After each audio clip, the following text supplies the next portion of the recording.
Bismillahirrahmanirrahim. Assalamualaikum warahmatullahi wabarakatuh. Perkenalkan, saya Helmi Munadi Aziz, mahasiswa Institut Agama Islam Tazkiyah. Di sini saya akan menjelaskan hasil wawancara terhadap 6 responden eh, terkait kehalalan suatu produk. Di sini saya rangkum ciri-ciri responden termuda berusia 18 tahun dan tertua 40 tahun. Kemudian pengeluaran pribadi generasi Z mulai dari 1,5 juta hingga 3 juta. Untuk pengeluaran pribadi generasi milenial mulai dari 2 juta hingga 6 juta. Kemudian pernah mempelajari konsep halal ketika di sekolah. Ciri-ciri selanjutnya pernah mempelajari konsep halal secara non-formal melalui kajian, platform YouTube, dan berita. Untuk kasus daging mentah, menanyakan atau memastikan daging yang dibeli halal.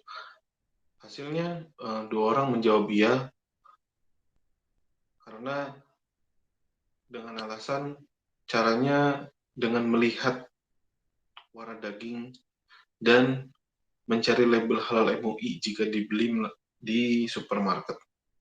Dan 4 orang menjawab tidak karena mereka merasa yakin dengan daging yang dijual di lingkungan mereka menjadikan mereka saling percaya. Kemudian untuk kasus makanan non manufaktur atau warung kecil, menanyakan atau memastikan produk makanan yang dibeli halal. Hasilnya 1 orang menjawab iya. Caranya dengan melihat menu yang tertera apakah ada yang mencurigakan atau tidak. Kemudian 5 orang menjawab tidak karena karena mereka melihat penjual hidup di lingkungan yang mayoritas penduduknya Muslim, yang menjadikan mereka saling percaya. Untuk kasus makanan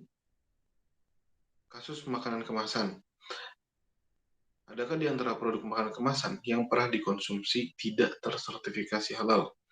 5 orang menjawab pernah dengan alasan karena penasaran dan tidak tahu bahwa makanan kemasan yang dibeli tidak tersertifikasi halal.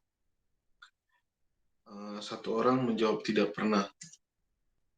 Untuk kasus kafe atau resto, apakah pernah makanan di kafe atau resto yang tidak atau belum tersertifikasi halal?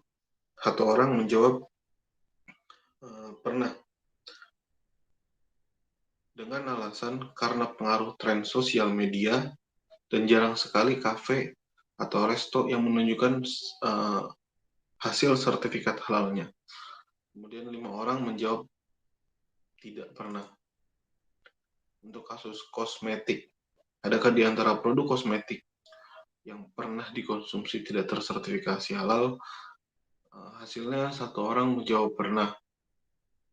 Karena merasa penasaran, kemudian tertarik dengan harganya, dan ingin mencoba merek lain yang belum pernah dipakai sebelumnya.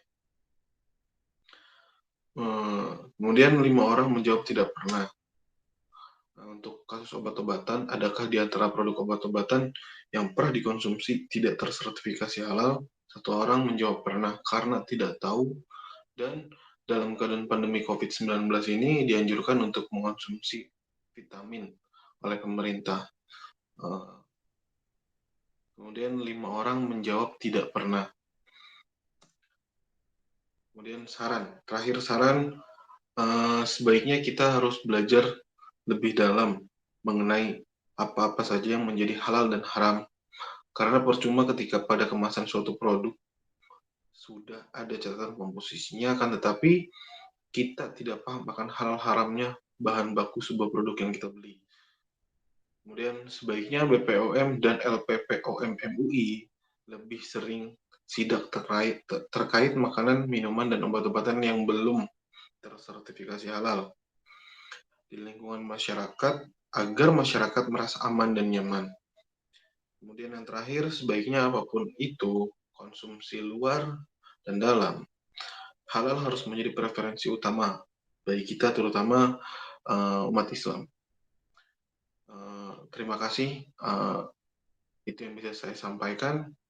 Mohon maaf bila ada salah, baik buruknya. Semoga bisa diambil pelajarannya. Assalamualaikum warahmatullahi wabarakatuh.